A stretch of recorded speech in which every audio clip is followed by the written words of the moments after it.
Sicuramente questo è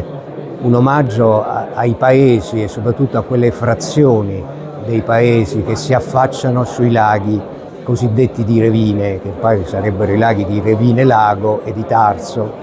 e nella fattispecie parleremo di Colmaggiore, di Fratta, di Santa Maria, tutti piccoli, diciamo, abitati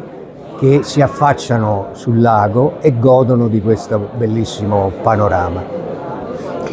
Vedo che insomma con lei c'è una bicicletta d'epoca. Nel suo racconto gli oggetti hanno un valore simbolico, racchiudono storie?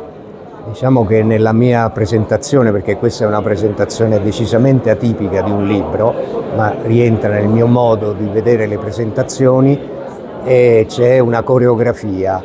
che è segretissima e praticamente al centro di questa coreografia ci sarà questa bicicletta, che è una bicicletta d'epoca, e questa è una bicicletta del 1948 originale,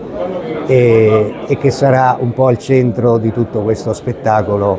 di presentazione del libro. In pratica sarà come ripercorrere in bicicletta i piccoli sentieri e le strade che circondano i laghi di Revine. Questo è il primo libro che realizza o ne aveva fatti altri e per il futuro ha qualche altro progetto in serbo?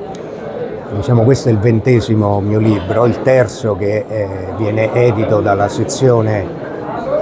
degli Alpini di Vittorio Veneto, e diciamo rientra in un capitolo del mio scrivere che riguarda i borghi e i piccoli paesi d'Italia, di cui fanno parte anche molti borghi delle Marche, degli Abruzzi e ultimamente anche del Molise, per cui diciamo che questo filone mi sta dando grandi soddisfazioni sicuramente.